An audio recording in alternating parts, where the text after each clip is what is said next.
Hello, everyone, and welcome. Today we have with us Dr. Lottie. I'm really looking forward to this conversation. We have some amazing synchronicities. Welcome, Dr. Lottie. Yeah, thank you so much. I'm so excited to be on your podcast. I'm so excited to have you here. Just listening to your story and really understanding who you are, and to be able to share this with the audience. You've lived a life that bridges science and medicine and experiences that most people don't even know how to put language to. And what it stood out to me most about your story is that it wasn't something you went looking for. It found you. You've had two near-death experiences, and that's one of the synchronicities. So have I. And you said that completely changed the trajectory of your life. And I'd love to start there. Can you just take us into one of those moments and what actually happened for you? hmm So my first near-death experience was in 1992, and I had given birth to my third child. I had two boys. One was 6, one was 3.5, and then a newborn baby girl. And I hemorrhaged 10 days after I had given birth, went to the hospital. I hemorrhaged right after I gave birth too, but I gave birth in the middle of a 7.4 earthquake, or in between the 7.4 and the 7.2. So we lost all the electricity and power in the hospital, and it was kind of a mess. So they just put me on a IV drip to contract the uterus afterwards. And there was really never anything done following up, making sure there was no infection or anything like that. So 10 days later, I hemorrhaged, went to the ER, and it was an enormous amount of blood, like a large fist on a man, or the size of a newborn baby's head. So it was a lot, like a huge blood clot.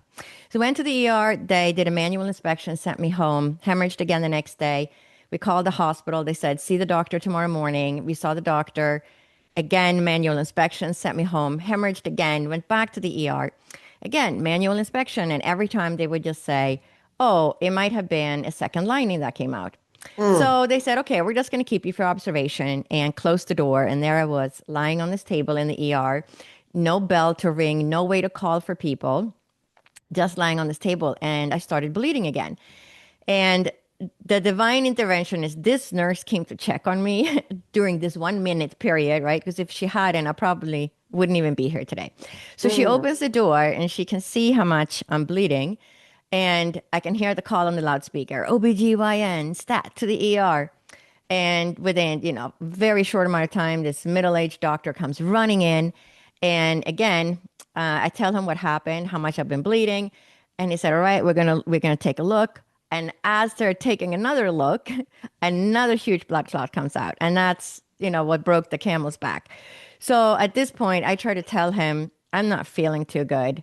And he knew, because he knew I had been bleeding for 3 days. Pushes me down on the table. My eyes are now closed because I can't keep my eyes open anymore. I can hear the room filling with people and giving orders. I have a nurse on my right putting on a blood pressure cuff, and I have a nurse on my left trying to place an IV. So I feel like I just jumped out of an airplane. I'm just falling through space. That's the feeling. It's probably my blood pressure crashing. And I hear the nurse yell out, 50 over 15, hurry. And that's my blood pressure. So, and I keep falling after that. But it was shortly after she yelled that I knew that I was dying. And Mm. when I gave birth during that earthquake, it was one of those moments in your life when you think you are going to die, just like when somebody cuts you off on the freeway and your life flashes before your eyes kind of feeling. So in this scenario, I knew that I was dying. And so the complete atheist that I was at the time, I did not believe in anything. I did not believe in God. I did not believe in Jesus. I did not believe in angels, the spirit world, or that your soul survives your physical death. I had no belief system in that whatsoever. And so there I am on this table, and I was confirmed when I was 14 in the Lutheran church. So I said, well, this is it. I'm dying. So if there's any truth to anything that they taught me, this is my only chance. So I said, please God, let me live. I have 3 children under the age of 6. And that was it. I was pulled out of my body. So all of a sudden, I'm outside my body. I'm going to say maybe 3 feet up in the air, hovering. But the first thought is, how can I be outside my body and still be me? How does this work? Because Mm. it was not my belief system, and you are still your the way we feel when we are in our bodies and the way we associate, this is me, my name is Lotte, right? This is who I am. I'm still that person when I'm outside my body. So I'm still me. I just stepped out of my body. So in this state, I'm also completely aware of that there is no time. And it drove me crazy for years. There's no time in this state. Time is just something we experience in the physical body when we're having our earthly experience in this realm of existence. But when you're outside your body, there's no time. And I could access past, present, and future, and there was no time. I searched the public library in San Francisco for years for anything. I read physics books, like, please explain to me, why is there no time? Mm. And could never find anything. And eventually I gave up. So after, a short amount of time, I get pulled back into my body. And exiting and going back into the body is instantaneous. There was no, I know people ask me, did you leave through the crown chakra or the heart chakra? Who knows? It's like 1 second you're inside your body and the next second you are not. And it's just an instantaneous transfer. And then the next morning, I'm lying in that hospital bed and I can hear my sister-in-law in the left corner of my ceiling. And she had just passed away like 10 days earlier. And she says, everything's going to be okay. I am absolutely, petrified. What happened to me? Like, I'm outside my body. This is not supposed to happen. And if I tell someone, they're going to lock me up in the psych ward because I had no belief system, had never heard of near-death experiences. And they sent me this very nice nurse, and she said, "Oh, did anything unusual happen in the ER yesterday?" Because she was probably completely aware of near-death experiences and had heard all about it. I didn't know anything about it. So I said, "Nope, nope, nothing at all. It's just the normal day," kind of feeling. I was so afraid of saying anything. And then it was actually my mother-in-law, because then I was really sick. Okay? I lost a lot of blood. They ended up not giving me a blood transfusion because it was during the AIDS epidemic. And I pleaded with a doctor, saying, I don't want a blood transfusion if I'm going to wake up 6 years from now with AIDS. I have 3 kids under the age of 6. So they kept me in the hospital and they monitored my blood. I was 34 years old. I was in perfect health. I had just studied nutrition.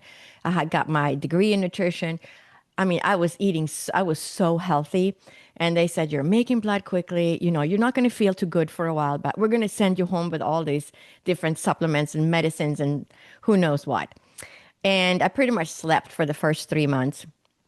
And what happened is that I ended up getting bone marrow suppression, or like what they think now is idiopathic aplastic anemia, where your bone marrow is suppressed. You're not making enough blood cells, and that Mm. can happen just from giving birth, just by being Mm. pregnant. That's why it's called idiopathic. We don't know the why you get it, but it makes sense because I almost left the planet, right? And it was a shock to the body, so it's no wonder. And then I didn't have enough blood, and I'm sure it just, wreaked havoc with my body for a while. So then while I was in this phase, so 2 years later, as I'm trying to heal from bone marrow suppression, I have another near death experience. And I kind of laugh at it now because if I had had that experience the first time, I don't know, I might have checked myself into a psych ward because the second one is so different. But it's really also what activated my life path and has, to a certain degree, become my work today. So during this second experience, I get pulled out of my body.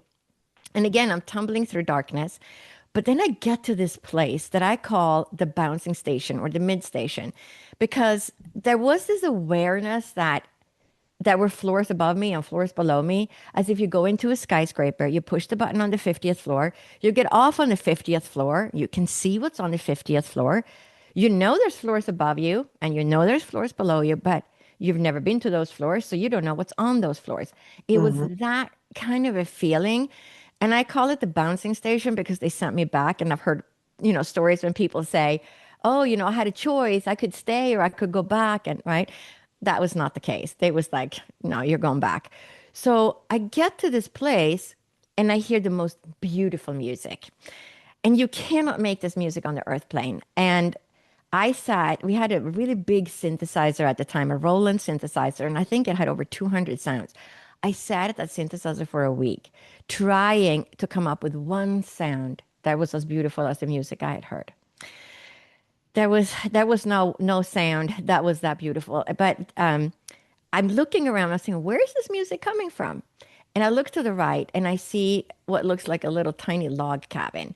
And I look inside thinking the music is coming from there, but it's empty. I love what people see because it's like a log cabin must have been very comforting to me growing Yeah. up in Northern Europe. It looked, I mean, literally to me, it looks like a little sauna, right? A little log cabin sauna. I look to my left and I open the door, but it's empty. But then I become aware of this very, very bright white light. And it is brighter. I've looked on the internet. Can I find anything that looks this bright and this beautiful? And it's like if you're standing in the fog and there's a heavy fog rolling in, eventually you get surrounded. You are in the fog, right? And it's that kind of a feeling. So the light comes in, but I get completely surrounded by the light as if I'm surrounded by, fog. But it's just the brightest, whitest light. But as I turn around into the light, there is an outline of angels or the silhouette of angels in the light, and the music is coming from the angels. But at the same time, I'm aware that I don't believe in angels, but that's now what I'm seeing. That's what I'm experiencing. And to a certain degree, I think that if they had showed me, if I got to meet my grandma, I would completely have discounted my experience because I would have said, of course, I'm going to see my grandma. I want to see my grandma, right? It's my mind. But I had to experience things that I didn't believe in. And so I'm standing in this light, but the light itself is source. And I don't care what you call it. You can call it whatever religion you belong to, but it's what we come from. We are part of Mhm. this light, and it's just unconditional love. And that's really who we are.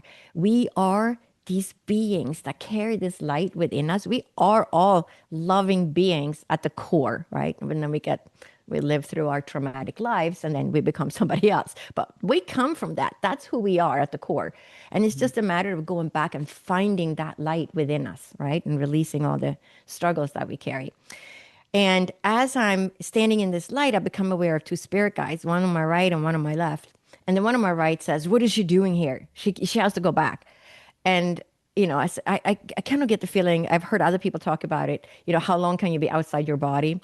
And my reaction is, no, no, no. Wait a second. How can I be outside my body and still be me? How does this work? And you're just communicating telepathically, right? You don't have a body. They don't have a body. They're more like light beings. And the one on the left says, well, if I told you, you wouldn't remember. And I've heard people talk about wiping mechanisms that they heard saying, like, we forgot to wipe you or things like that. So there's definitely some kind of a mechanism, I'm going to say, on the other side where almost like they can decide what we get to remember. Mhm. But then it's like I'm standing on the moon and I'm looking down on the planet Earth. But around the Earth is a diamond shaped, what I called at the time, silvery, glittery fishnet, because we did not have Google yet. And I searched again the San Francisco Public Library for anything that could tell me what this grid was. And it wasn't until I was in med school that my daughter told me, "Oh, mom, you're talking about the grid. You can just Google that. It's called Grid Around the Earth," right? Because I searched for so many years for answers. Why is there no time? What is this grid? So they showed me this grid around the Earth, and to me, it looked like a fishnet because I grew up in Sweden and I was Yeah. rowing this. I spent my summers in the archipelago on this island with no running water, no electricity, no phone. I mean, and then I would row this little rowboat for my grandma. I'd be like 7 years old with this big life vest on me, as she would lay fish nets in the ocean to catch fish for the family. And when she lifted those fish nets out, they're diamond shaped. And when the little water droplets glitter in the morning sunlight. So this is 1994, and I'm like, it looks like a fish net around the earth. And the spirit guide says, everything on earth is connected to each other. And everything on earth is connected up to this grid. And then with that knowledge, they sent me back. So, Mm. and that's what my, ancestral work in ancestral healing is really connected to these experiences. So you had this first time in 1992, and then 2 years later, still not a believer, still in that space, and then you have this experience in 1994. And what changes for you at that point? Because now you've had two experiences, two near-death experiences. You've seen now the grid, you're Hmm. seeing things that we've heard about now and that, they have been talked about, but you had no concept of. So it's not like you could have gone and been like, I'd read about this before and I brought this into my consciousness, or, this is like, these are actual experiences that you're having. So what changed in your paradigm and what did you start doing and seeking at that point in 1994 when you came back from that experience, having spoken to those two light beings and having an idea of there's this grid? Hmm. Yeah, and I was, very so scientific, and I'm still very scientific. I still Yeah. look for proof sometimes. I was raised in a family. I was the youngest of four. I had three older brothers, and my father was a physician. He was actually raised going to Sunday school every Sunday. He knew the Bible backwards and forwards, but he never forced it upon his children. He said, "That's a choice you make, what you want to belong to." So, but he was very scientific. And, I told him about the experience and he just kind of laughed and he said, it just can't happen. It just can't happen. It's got to be some kind of a hallucination. Well, we know better now, right? Mhm. But so I was like, okay, well, I don't know. Maybe it was some kind of hallucination. I mean, how does it all work? So I searched and searched and searched, but I had a lot of, what they call, physiological and psychological after effects of that near death experience. And that first year, my watch stopped. I stopped that first week. And we didn't have, phones with the way we do now. So we were all wearing watches. And after 1 year, my watch ticked for 1 month. After 2 years, 2 months, 3 years, 3 months. It took me 12 years to have my watch tick for 12 months. So during this 12-year period of, of healing, so it took me a good 10 years took me 6 years to start to function normally and being able to go to the grocery store and not pass out from having that bone marrow suppression. So it was a long healing journey. And after 10 years, no, after so my daughter was born 1992. So in around 2000, so when she was about 8, after 8 years, I thought I was never going to ever have a normal life again. And I started an online business of kids' quality toys because I thought, this is it. I'm never going to be normal again. This is as good as it gets. But during that whole journey, everything changed because I started hearing the spirit world. They would tell me things that were going to happen. They would, I would see things. They would give me messages of this is going to happen or watch out for this. And then I would start writing it down because in the beginning I said, oh, it's just a deja vu. It's just a coincidence. And I would explain it away because that's how scientific I was. And it was just more and more and more experiences. And I started writing them down and I said, okay, well, I wrote it down. It's not a deja vu, right? Yeah. And so after 12 years of this, and we can talk about all different, examples and experiences and seeing remote viewing. And I've had so many experiences and it took me, but now I know it takes, 2 to 3 decades to integrate a near death experience. Now we know that it's a long process of integration. But after 12 years, I said, okay, that's it. I healed. And all this is in the funny part is that it's in my astrological chart too. It's like everything is there. My near death experience, my first one had to happen on that day, which is probably why they sent me home for 2 days because it had to happen on that day because the way the planets were lined up. And I've been told, yeah, I can see it. And people who are doing research on astrology on astrological charts for people that have had a near death experience. I was part of that. And again, they told me, yep, you have one of the patterns that we see with all near death experiencers. So it's really interesting because it makes you wonder how much did we incarnate for this experience, right? We do have these soul contracts that we're working through at the same time as we're having these experiences. So as after 12 years, I looked on the computer and I said, all right, it's time to go back to work. I was a programmer and a systems analyst. I was a business major, undergraduate degree, and I worked for IBM in my youth as a programmer and systems analyst, had management training. I was, moving up in the ranks and then left to have my kids. So now thinking going back to work, I can't go back to that. I have to work as a healer. And I had always wanted to be a doctor as long as I can remember.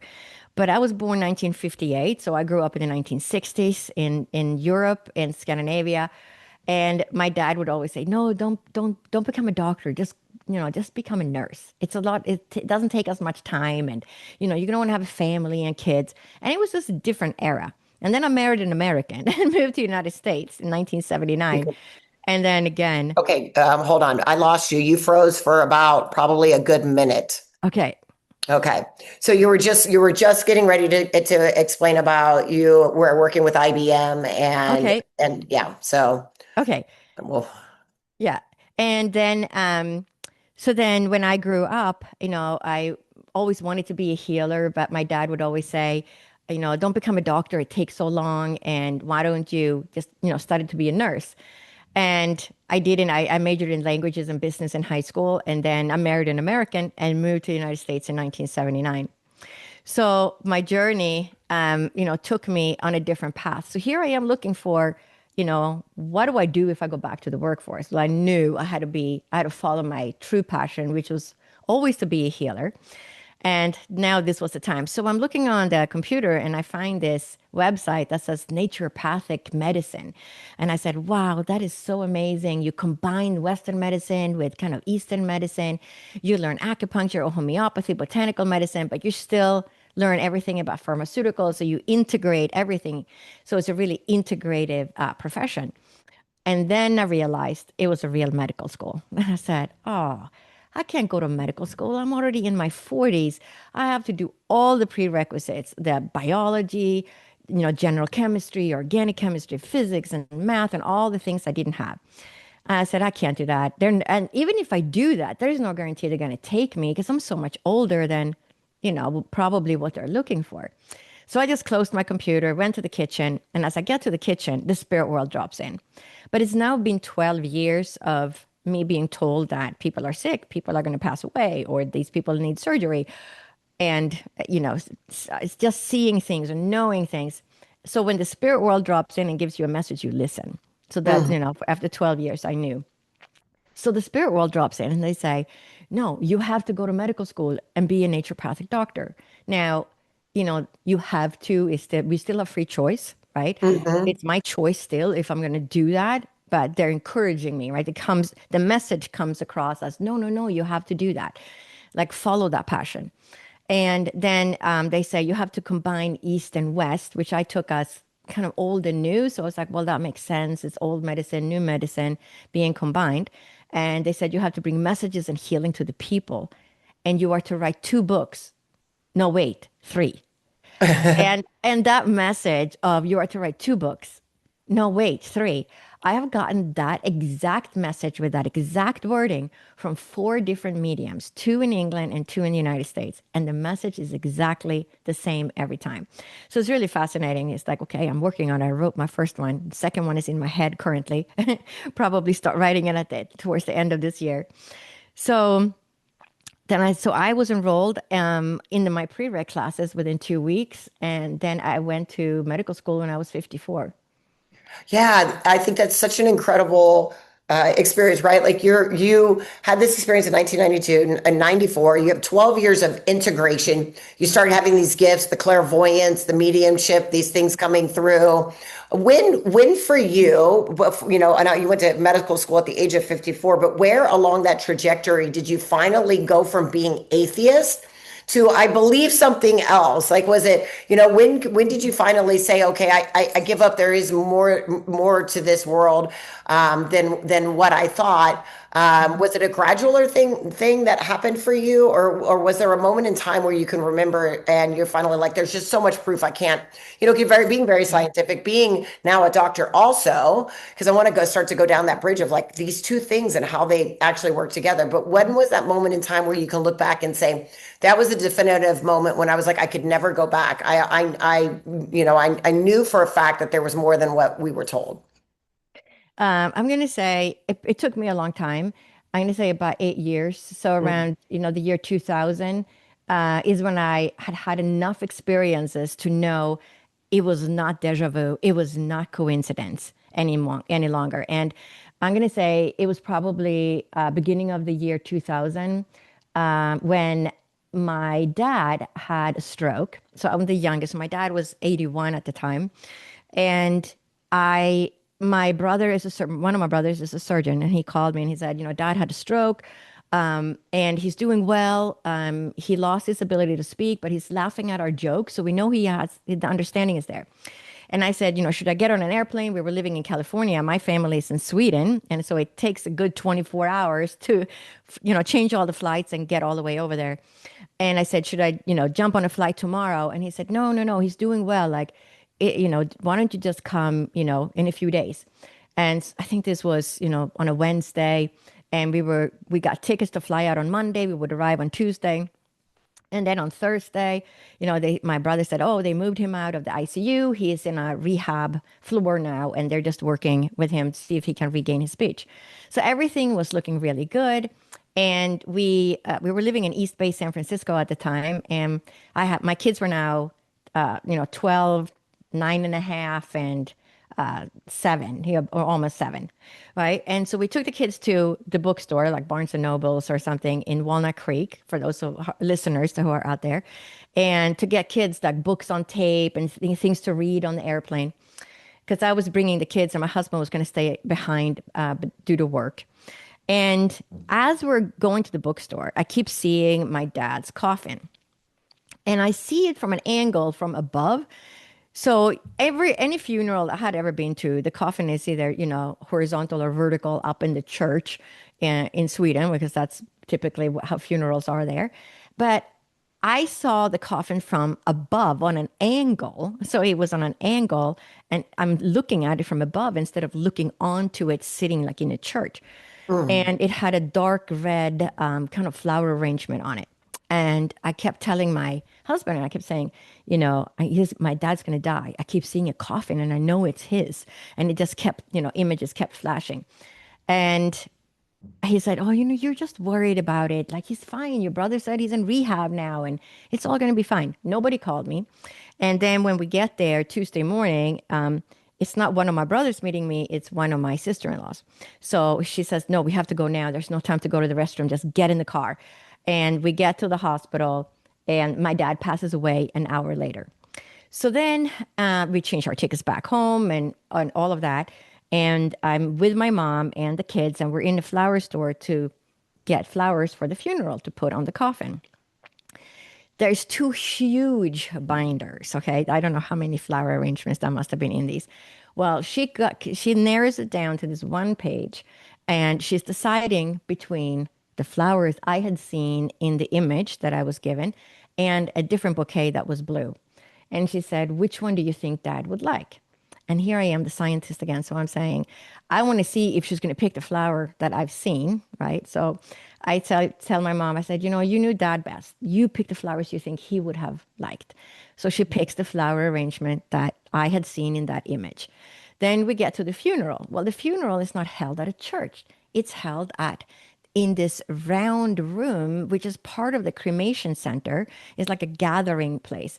But they're like benches that go up, like bleachers. You sit on a bench. It's not chairs. And the room is round. So now I understand why I saw the coffin from this strange angle and from above. So again, I'm not going to go sit in that spot. I'm going to ask the person, where I'm the daughter of the deceased, where should I sit? And she says, right there. And so when I go sit down in that spot, I see the coffin from an angle from the right side on an angle from above with the exact flower arrangement. And I'm going to say that's probably when I really, really started trusting Yeah. in the spirit world. And then, from then on, it's just they're Yeah. speaking. I need to listen. Yeah. You spent years like writing things down, taking notes. I did the same thing. I spent before I ever started to believe, when I started getting messages and channeling and things coming through, I spent 5 years writing down every single thing from clients, from different things, being like, and then when the proof would come, I would check it off. I'd be like, oh, okay, check it off, right? Because I also very scientific, and I was like, I don't know what I believe or don't believe, in that. I mean, I believed in intuition. I mean, I was obviously in a place where I believe we have Yes. intuition, and I believed in some of these other things, when I was at the point in my life when I started my journey. But I didn't believe that we be a direct channel, or that we could have that kind of information. And when stuff would come in, I thought it was like my ego. I thought it was like, Oh, I'm making this up. It's my mind saying this thing. Like I'd be working with a client and I'd get this information that would come through. And so I love that, like our scientific minds. And for those of you that are out there, because I know that that's our community, they're very a mixture of the high achievers that are like also kind of skeptical, but are really interested in this. And it's like, no, we put a scientific process to our own to our own stuff, and really did that. Yeah. So through this, you decided to become a medical doctor. Mhm. You're a naturopath. You have worked in this, but you have also integrated. You're integrating the science with the spirituality, and you work deeply with ancestral healing. And when you were talking about the net, you Mhm. said this net, and you connected that to ancestral healing. So I would love for you to talk about how these things are connected, and what brought you down the path, from not just being a doctor, but into this deeper work with ancestral healing and these inherited patterns. Yeah, it's really interesting, right? I never thought this was going to be my work, and it's just I've just been guided. So I have now left clinic work, and I only work online with people, and I work as a medical intuitive, and I channel people's spirit guides and things like that. We can talk about that too, but a big portion of my work is ancestral healing. And it's really interesting because again, it's in my chart, right? All this psychology is in my chart and all these different people. When people see my chart, they're like, of course you work with ancestral healing. You have blah, blah, blah, blah, blah in your chart, right? And then I learned that I'm an 11 in numerology. I'm an 11 master life path healer. So it's like everything gets confirmed along the way. And I'm still searching. It's in my Mayan calendar. It's in my astrology. It's in my numerology. So everything makes sense now. And so it's like I'm just embracing all of this Mhm. because I know this is my work. This is what I'm here to do. And I'm here to create healing for, the masses of the people, so to speak. So I teach courses a lot too on ancestral healing, and I work one-on-one with people. But what really brought me there was I read, um, I read Mark Willin's book on ancestral healing. I'm just going to quit my mail here quickly because I can hear a ding there. There we go. And so I read Mark Willin's book. This is when I was right after I graduated from med school. It didn't start with you. And I really wanted to train with him. And then I got the opportunity, and I was part of this large course with other counselors and physicians around the world. It was really interesting. And I learned about ancestral healing, and it's a form of counseling. And Mhm. so I learned, and then I started working with it and working with clients. And then it became, of course, because I'm a medium and I speak to the spirit world, and I also do mediumship readings and connect people with their loved ones in the spirit world or the not so loved ones in their spirit world that need to come and say they're sorry for what they did, right? But it became an integration of what I learned from him and studying counseling, what I learned in medical school about counseling, and then working with it in a spiritual way using my own mediumship, intuition, somatic awareness. So I developed what I call Kindraya and the light mapping system. And so Kindraya works with cognitive memory. What do you remember about, whatever struggle you have? And where do you feel it? Where is it living in your body? Because so many times things happen to us when we're little tiny toddlers, or things happen to our ancestors and it gets passed down either Mhm. through our interactions with them, because our subconscious mind tunes into our caregiver's mind unknowingly. Anybody who has children knows that it's impossible to put a baby to sleep if you're stressed, because a baby co-regulates with your nervous system. So it's the whole nervous system. We tune into each other's nervous system. So, we have those experiences, our lived experiences integrated with that. But trauma itself is also passed on the DNA. So we know that from studies, and genes have been identified, like the FKBP5 gene was one of the first ones. And but because it gets passed down in those different ways, right, we carry a lot of ancestral patterns within us. But sometimes we don't have memory about it. So what do we do then? We use our superconscious abilities, our clairvoyance, clairaudience, claircognizance, clairsentience, and we tune into that. And it's fascinating because sometimes people, when I work with people one-on-one, and they'll say, I don't know, it just feels like it's, my dad's line or my mom's line. And it's coming from there, but I don't know anything about it because nobody ever told me anything. I never met my grandparents, right? And so we don't have that information. But we can still tune into where does it live in the body? What is it that you're struggling with? Is it a relationship problem or lost communication with a loved one? People say, I haven't talked to my mom in 10 years. And then we do an ancestral healing, that one client. And then, a couple of months go by and they come back and I say, how did it go with your mom? Oh, we're best friends now. Okay. I mean, it's the craziest stories because we are all connected, just like they said, right? So here comes the integration of the near death experience. We are all connected to each other and we're all connected to the grid.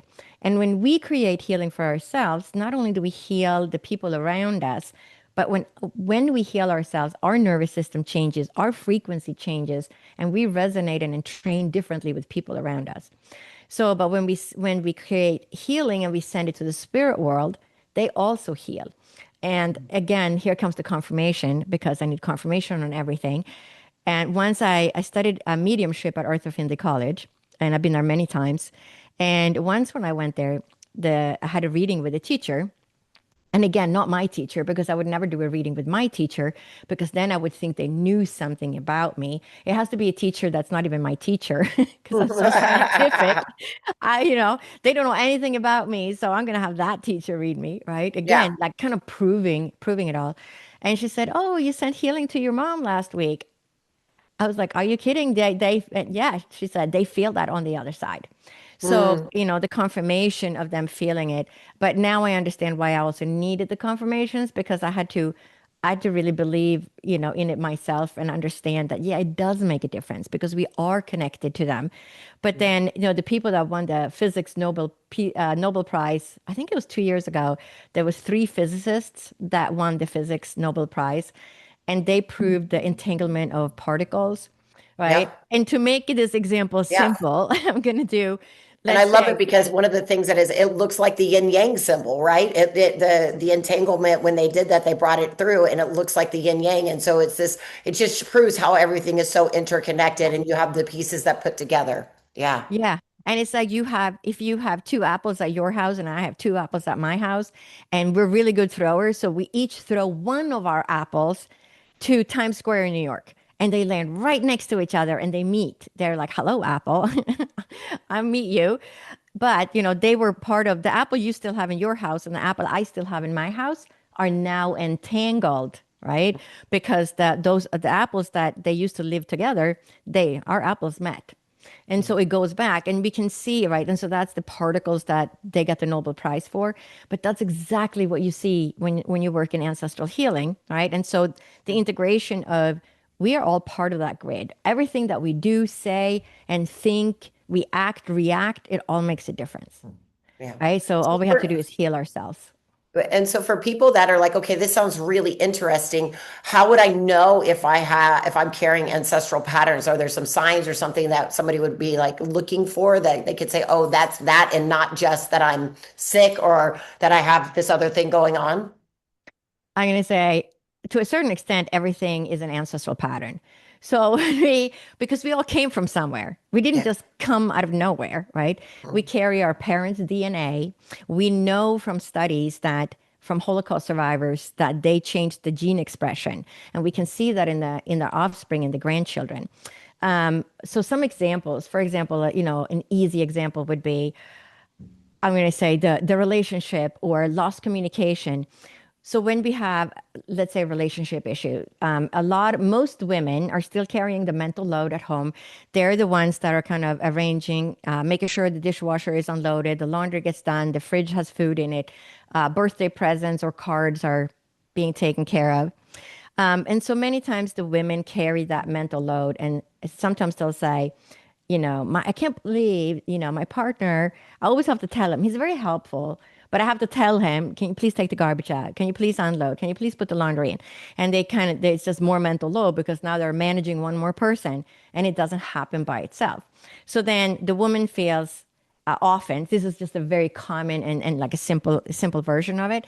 She doesn't feel seen. She doesn't feel heard. She feels like she's carrying the load at home and she has to manage the partner just like she manages the kids and everything else. So she's, disgruntled about that. And so then when we look at that pattern, well, why is it? Why is it that you're not happy with your circumstances? You're unloading the dishwasher, you're definitely carrying the mental load and you're carrying the brunt of the work, but why? Why is Mhm. it that way? Okay. And it's very easy to say, oh, it's because, my husband or my partner doesn't step up to the plate and I just have to, keep managing him. But there's more to the story. Where did you come from? What was your mom like? Did your mom carry the mental load at home? And right. And so it's like an alignment. We just repeat that pattern, but we're not even thinking about it because it happens when we're just toddlers. We're already learning how to belong, how to earn the love from mom and dad. And belonging and earning that love is more important than anything. And every child knows when to ask mom for ice cream or dad and when not to ask. Because if mom and dad is not in a good mood and the ice cream truck is on your street, there's no way they're going to say yes, right? And you know that because you tune into your parents' nervous system because you know everything about your mom and how they're feeling. And so these patterns gets passed down. And there's many different kinds of patterns. So that is something that's repeating. That's very simple to see. But let's say that the house you grew up in, the father was a drinker. And every Friday and Saturday night, he would drink too much. And he would be very verbally abusive and start yelling at everyone. And you're now a teenager and you tell yourself, I am never going to date a guy that's like dad. I hate my dad when he's this way. Right? And we reject it. Right? Whenever we reject something, everything is energy in the end. So we reject something. Now it's an unresolved issue and it's just sitting out there in the field waiting to get resolved. And so what typically happens unknowingly, that daughter is going to date someone that is also going to be a drinker and behaves very similar to the father. Hmm. And so the pattern repeats. And it's a chance, not only, the chance is really to resolve the original pattern. And you could not resolve it with your dad, and he didn't know how to resolve it himself. And so many times, the patterns repeat. Now, it doesn't have to, right? Because we also have our soul incarnation, what we came to learn. We might have taken that card, but we might not have taken that card. So it's not, a guarantee, oh, my dad was a drinker. Now I'm going to date someone who's a drinker. No, maybe you didn't take that card. Maybe somebody else took that card, or maybe it's passed down to the next generation, right? So I'm going to say, it's not that easy. It's not black and white. Just like when people get sick, it's not black and white. People get sick. You can pray and meditate and you can do everything right and you can take all the supplements and herbs and you're still sick. It's not that you're doing anything wrong. You're just if you think that you didn't try hard enough, you're gaslighting yourself. Or if other people say, "Oh, you just have to do it this way or that way," because your incarnation may be, I'm going to get well with pharmaceutical treatment, but the next person is going to get well with botanical medicine. The next person is going to get well with meditation. We don't know what card you pulled, right? We know Hmm. that I tell people like, don't put all your eggs in one basket. We don't know exactly what card you hold for this incarnation and how you're going to get well. So, try different things. You can't go wrong by integrating meditation and spiritual work. That's only going to help. And we know that a lot of diseases, come from, like we know, suppressed emotion. There's studies done on that. But everybody that suppresses emotions don't get cancer, right? That is studies that show women that suppress emotions, they can get breast cancer, and they got so good at it, they could predict if the biopsy was going to be positive or negative for cancer, right? Anybody Yeah. who's read Gabor Mate's book know that. And but the thing is that every woman who suppresses emotions doesn't get breast cancer. Everybody who smokes doesn't get lung cancer, right? Yeah. We know that. And there are many, many other reasons why we could get sick. Maybe you lived next to a golf course and you were just exposed to glyphosate and you have a really bad detox cycle because you have a mutation in one of your genes and you can't get rid of it. And so you fill up, right? And so there are many, many reasons why we get sick. And so but it can never hurt to integrate it all, right? So I'm going to say anybody who's sick out there, like use all the things that you have, use every tool in the bag, do the meditations, do the spiritual work, do the ancestral healing, try different, medications or botanical or acupuncture, whatever it is you're drawn to create healing for yourself. And when Hmm. I was sick, I know that in my chart, there was one astrologer who said, "Oh yeah, you were really sick. I can see that in your chart." And then he said, "Oh, you got well around the age of 44?" And I was like, "Are you kidding? You can see that in my chart?" And he's like, "Yep, that's when you paid off your past life karma." So it served a purpose in my incarnation of I'm paying off karmic debt from past lives, but I'm also sick. So I get to live through that experience and see how terrible it is thinking you're never, ever going to be normal again because I'm supposed to be here as a healer. And by me having lived through that experience and having the near death experiences, it becomes this integration, which is exactly what it says everywhere, what I'm here to do.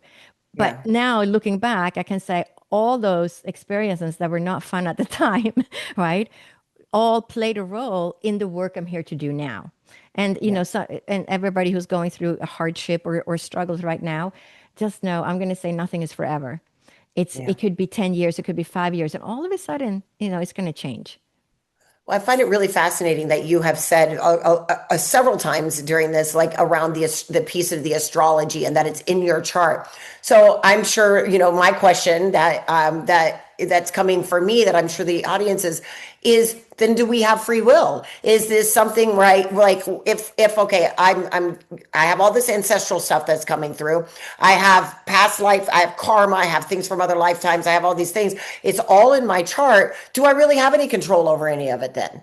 Yeah, I'm going to say you have control probably 90% of your life, right? But the things you incarnated to experience, I'm going to say the person I married and have children with, is now my ex-husband, but a lot of people that have near-death experience end up in divorce because we become we become somebody very different than the person they married. So, but you can also see that in that respect because it was my ex-husband's mom who was my spiritual teacher. She was the one that explained to me after, I was still sick. I was sitting in that rocking chair. It was about 4 weeks after my experience. My parents had returned to Sweden. My mother-in-law came to help. And she said, what you happened to you is you had something called a near-death experience. And she went out and bought me the book Life After Life by Raymond Moody. And that my journey began right there. And then Mm. she gave me books. I mean, for the next 20 years, she would give me books. Oh, you read that one? Okay, now it's time for this one. And so she helped develop me spiritually because she knew I was a type A personality and I was an atheist and very scientific. And it took a lot. I had to have all the experiences and I had to do all that reading to really start believing in, okay, I get it now. I can see this is how it is.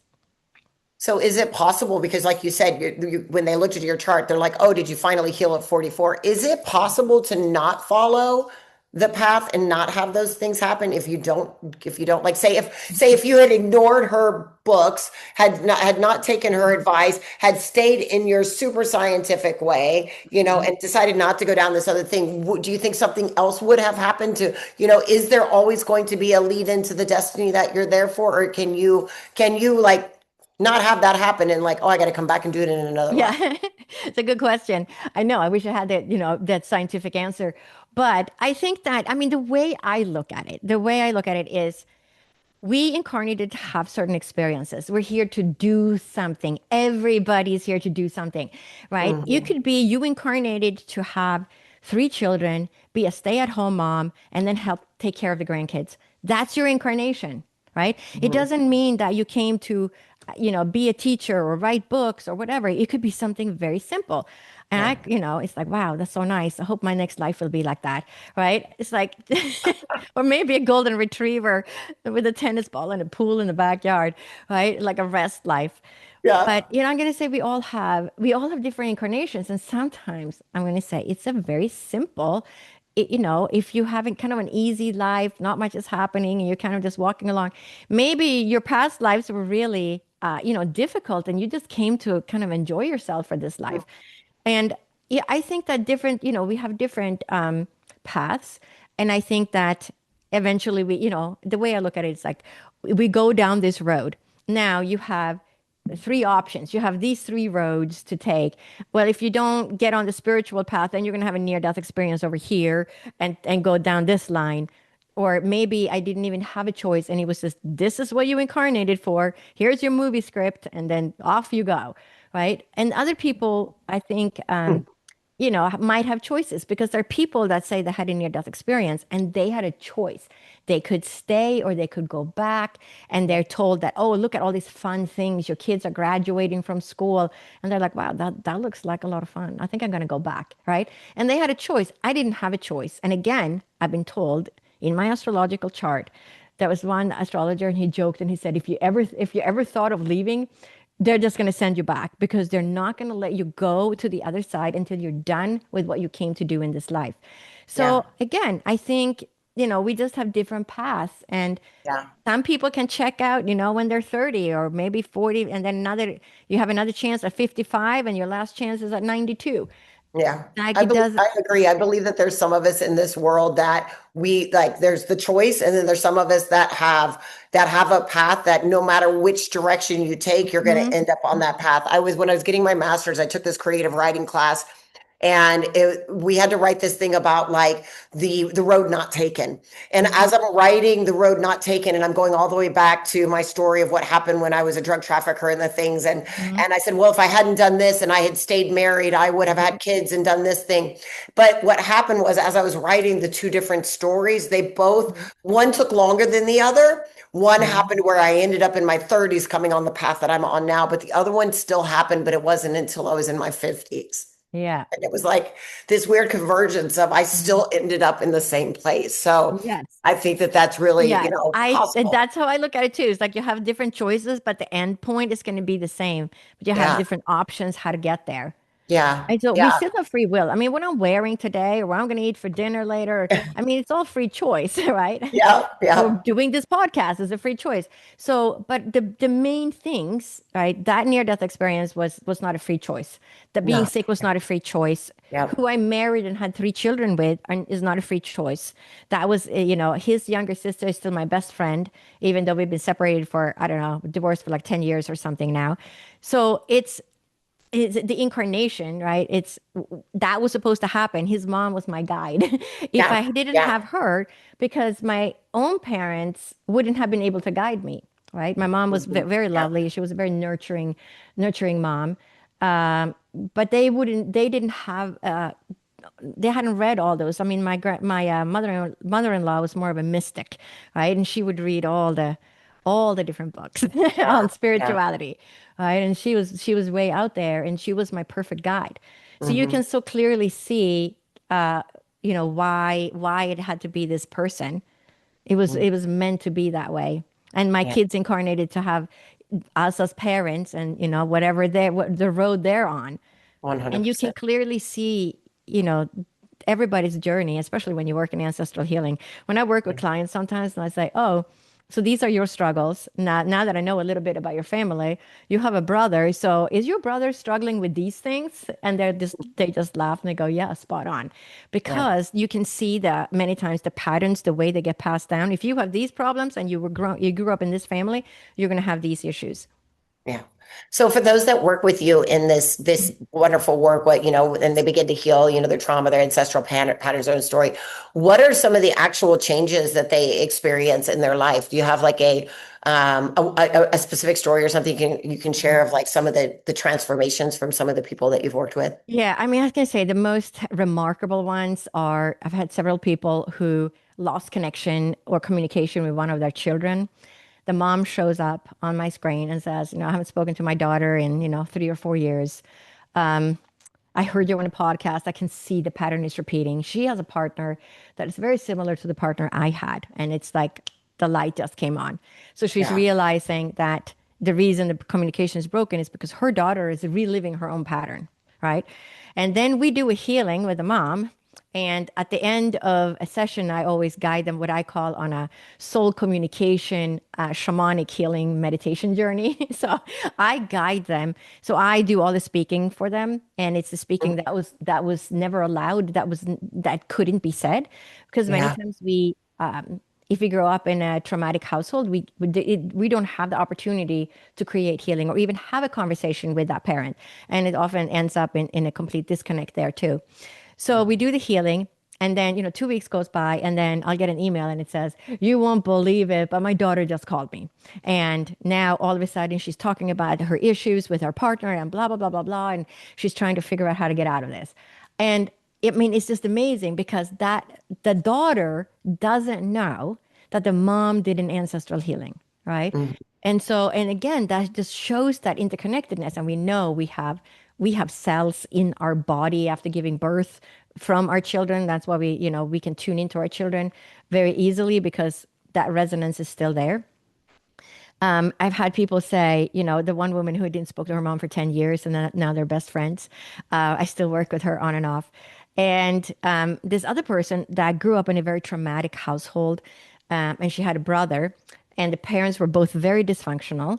And we did an ancestral healing, and then there was a family gathering. And her brother, so she's telling me this, she's emailing me.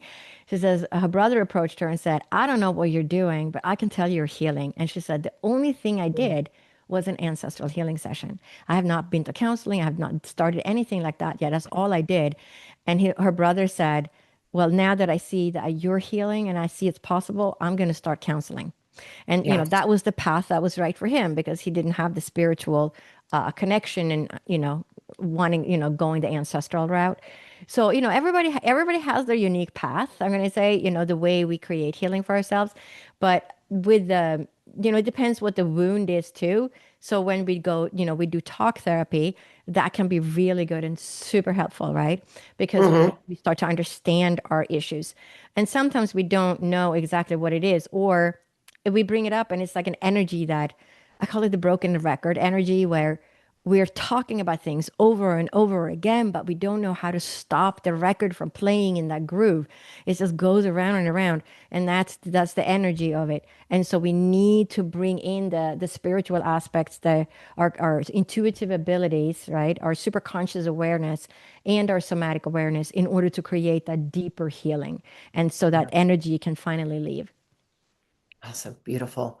What a wonderful conversation we've had today. We've got a few more moments before we end, and I would love to ask a question that I ask everyone on our podcast is, what does high on life mean to you? High on life, I am going to say, to live to your, best abilities, to be happy and to let go of the past, to let go of the issues, to let go of things that you don't have control over, because all we really have is the present moment, right? And Mhm. I'm going to say we spend an awful lot of time worrying about the past and worrying about the future, right? Get that a lot with patients and clients over the years. And it's just learning to let go of that because we really don't have control over it. The control we have is over ourselves. So being high on life is creating that healing and that peace within yourself so that you can live your best possible life. Beautiful. Yeah. So wonderful. You can find Dr. Lottie at drlottie.com. Go to the show notes below. You'll be able to see where you can connect with her, all of the wonderful things that you can find. Thank you so much for being with us today. Any final words to our audience? I'm going to say, we're all connected. We are all one, and it is all divine, and so are all of you. Mm, thank you so much. Bye bye, everyone.